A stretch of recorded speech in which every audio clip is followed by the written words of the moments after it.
Hit 3 hit 3 directed by Sailesh Kolanu and starring Nani. ഒരു ഗംഭീര ഒരു ഗംഭീര മാസ് ഹെവി എന്നൊക്കെ വേണേൽ പറയാം ഒരു വയലൻസ് സിനിമ. വയലൻസ് ഇഷ്ടപ്പെടുന്നവർക്ക് തീർച്ചയായിട്ടും ഒരു 2.5-2.75 മണിക്കൂർ ഇരുന്ന് ആസ്വദിക്കാൻ പറ്റുന്ന ഒരു എക്സ്ട്രീം ലെവൽ വയലൻസ് മൂവി എന്ന് വേണം പറയാം. നാനീൻ്റെ കരിയറിൽ തന്നെ ഏറ്റവും ബെസ്റ്റ്. ഞാൻ ഹിറ്റ് 2-ല് ഞാനൊരു ക്യാമിയോ അപ്പിയറൻസ് ചെയ്തിരുന്നു. ഈ അർജുൻ സർക്കാർ എന്ന് പറഞ്ഞിട്ടുള്ള ഈ ഒരു ക്യാരക്ടർ വെച്ചിട്ട് ഒരു ക്യാമിയോ അപ്പിയറൻസ് ചെയ്തിരുന്നു. പക്ഷേ ഹിറ്റ് 3-ലൂടെ അദ്ദേഹം നായകനായിട്ട് വന്ന് പ്രേക്ഷകരെ ഞെട്ടിച്ചിരിക്കുകയാണ്. ഒരു മാർക്കോ ഇഷ്ടപ്പെട്ടതുപോലെ അത് ഒരു എക്സ്ട്രീം ലെവൽ വയലൻസ് ആണ്. എക്സ്ട്രീം ലെവൽ വയലൻസ് എന്ന് പറഞ്ഞു കഴിഞ്ഞാൽ എക്സ്ട്രീം ലെവൽ. ഇത് നമുക്ക് എന്താ പറയുക, നമ്മൾ തിയേറ്ററിൽ നിന്ന് നമ്മളിങ്ങനെ കണ്ണും കൈയും കാലൊക്കെ നമ്മളിങ്ങനെ നിന്ന് പോകുന്ന രംഗങ്ങളൊക്കെ ഇതിലുണ്ട്. ശരിക്കും വയലൻസിൻ്റെ എക്സ്ട്രീം അത് ശൈലേഷ് കൊളാൻ എന്ന ഡയറക്ടർ എക്സ്ട്രീം ലെവൽ ചെയ്ത് വെച്ചിട്ട് എന്നാണ് പണി വെച്ചിരിക്കുന്നതെന്ന് നമ്മൾ തിയേറ്റർ എക്സ്പീരിയൻസ് മസ്റ്റാണ്. കഴിവെങ്കിൽ 4K എടുക്കുക. എന്നുവെച്ചാൽ ഇതിൻ്റെ സിനിമാറ്റോഗ്രാഫി ലെവൽ എന്നൊക്കെ പറയുന്നത് ആ ലെവലാണ്. സിനിമാറ്റോഗ്രാഫി എന്ന് പറയുമ്പോൾ നമ്മൾ സാനു ജോൺ വർഗീസ് എന്ന് പറയുന്ന നമ്മുടെ മലയാളിയാണ്. സാനു ജോൺ വർഗീസ് ആരാണെന്ന് ചോദിച്ചു കഴിഞ്ഞാൽ നമ്മുടെ വിശ്വരൂപമൊക്കെ സിനിമാറ്റോഗ്രാഫി ചെയ്ത ആളാണ്. പിന്നെ അതേപോലെ തന്നെ നമ്മുടെ മാലിക്, ടേക്ക് ഓഫ്, JC എന്നൊക്കെ പറയുന്ന മൂവി സിനിമാറ്റോഗ്രാഫി ചെയ്ത ആളാണ്.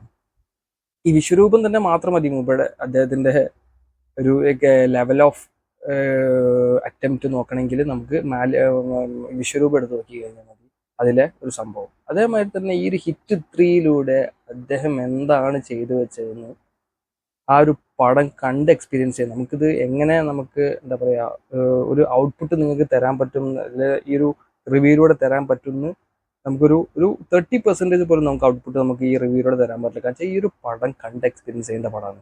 അത്ര ലെവലിലാണ് ഇത് പണി വെച്ചെടുക്കുന്നത്, അത്രക്ക് ലെവൽ. പിന്നെ ഇത് പ്രൊഡ്യൂസ് ചെയ്തിട്ടുള്ളത് നമ്മുടെ നാനി, അതുപോലെ തന്നെ നമ്മൾ പ്രശാന്തി ത്രിപുരനേനി എന്ന് പറഞ്ഞിട്ട് ഒരാളും കൂടി, 2 പേരാണ് ഇത് പ്രൊഡ്യൂസ് ചെയ്തിട്ടുള്ളത്. പിന്നെ ഓഫ് കോഴ്സ് ഇത് 60 to 65 crore ബഡ്ജറ്റ് മൂവിയാണ്.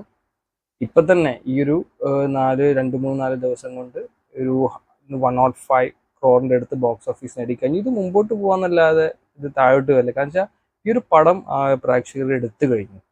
എന്നുവെച്ചാൽ നമുക്കൊരു വയലൻസ് മൂവി, അതായത് മാർക്കോന് ശേഷം നമുക്കൊരു വയലൻസ് മൂവി കിട്ടുന്ന രൂപത്തിൽ മാർക്കോന്റെ ലെവൽ നമ്മൾ കണ്ടതാണല്ലോ.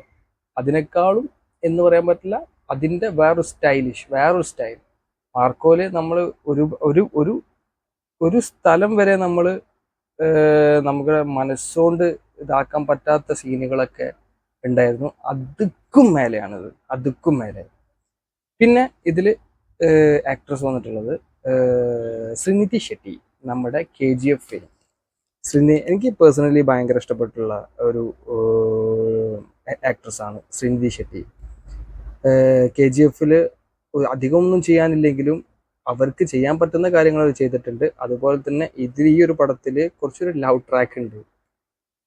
സത്യത്തിൽ ഈ ഒരു പടത്തിൻ്റെ ഒരു ഡ്രോബാക്ക്, അല്ലെങ്കിൽ ഈ പടത്തിൻ്റെ ഒരു വീഴ്ച എന്ന് പറയുന്നത് ഈ ഒരു ലവ് ട്രാക്കാണ്. ഇതിൻ്റെ ഒരു ആവശ്യവും അവിടെ ഇല്ലായിരുന്നു. മാർക്കോ സിനിമേൻ്റെ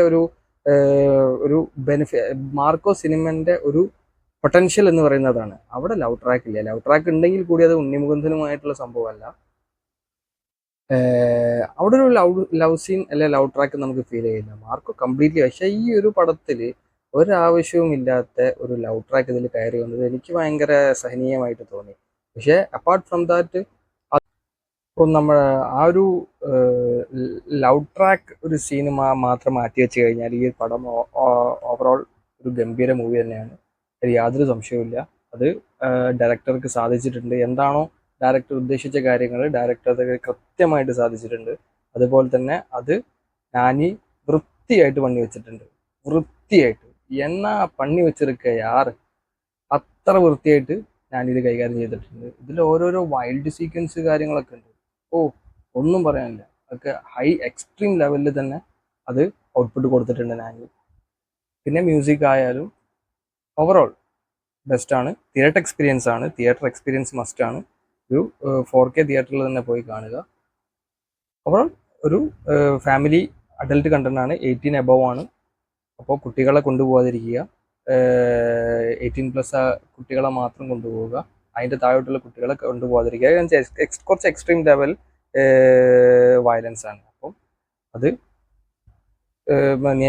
നിയമപ്രകാരം ഇത് അലൗഡ് അല്ല. അതുകൊണ്ട് തന്നെ 18 വയസ്സിന് മുകളിലുള്ള കുട്ടികളെ മാത്രം കൊണ്ടുപോവുക. മാക്സിമം വയലൻസ് ഇഷ്ടപ്പെടുന്നവരാണെങ്കിൽ അതൊരു മൂവി എന്നുള്ള നിലയിൽ വളരെയധികം ആസ്വദിക്കുക. That's all.